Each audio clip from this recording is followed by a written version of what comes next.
Hello and welcome to 3.0 TV. This is Shikha Singh. What's up, gamers? If you grew up playing Tetris, Sonic the Hedgehog 2, Contra, or Pac-Man, what's up, boomers? How is the 9 to 5 job doing?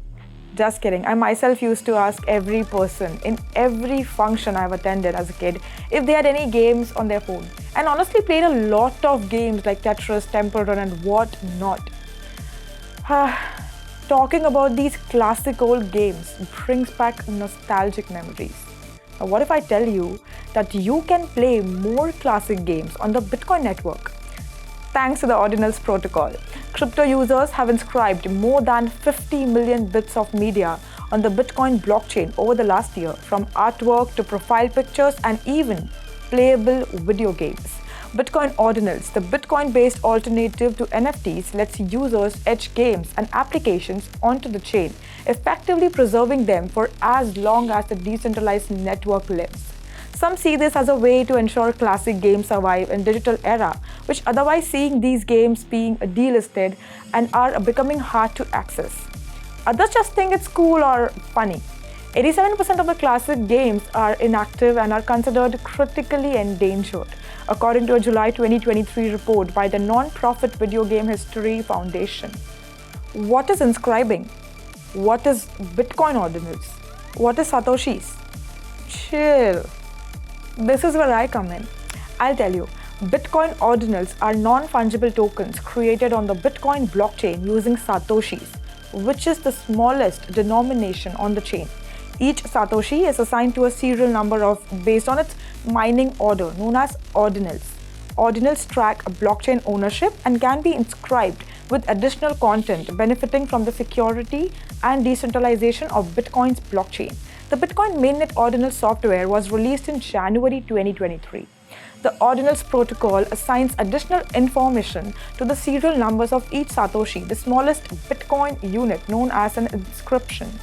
Each Bitcoin can be divided into 100 million Satoshis, each worth some amount of Bitcoin, based on their order of mining on the Bitcoin blockchains.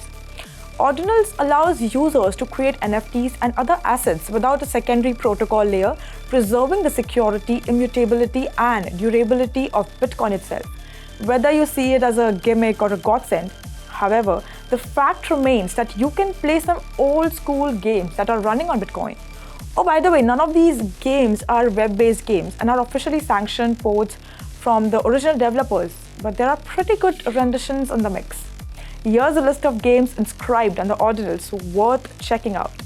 First on the list, we have a Super Nintendo, Pizza Ninja, a Bitcoin Ordinals project which has inscribed a customized Super Nintendo emulator onto the blockchain. Users who buy Pizza Ninja assets on Ordinals can use the emulator legally to play public domain games or those owned by the user via digital copies called ROMs. This expansion offers a potential alternative to the traditional video game consoles.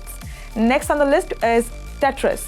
Tetris, a popular video game and my guilty pleasure game, known for its simple mechanics and challenging pace, is now available on Bitcoin through a Bitcoin inscription. It's pretty much the real deal, albeit with an odd new piece with 6 blocks. Also, the mouse controls aren't super ideal, but it's free to play. It's Tetris and it's running on Bitcoin. Next on the list, we have Doom. This is the game where players take the role of an unnamed space marine known as the Doomslayer as he battles demonic forces that have been unleashed within an energy mining facility on Mars.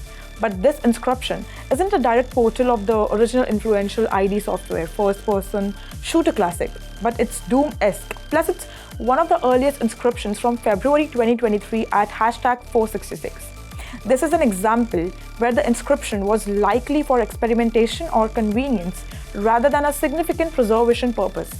Still, if you're wondering whether Bitcoin can run Doom, the answer is kinda. Next on the list, we have Zork. Zork, a 1977 Infocom classic and text-based adventure game, is an early influential video game and one of the first games inscribed on Bitcoin.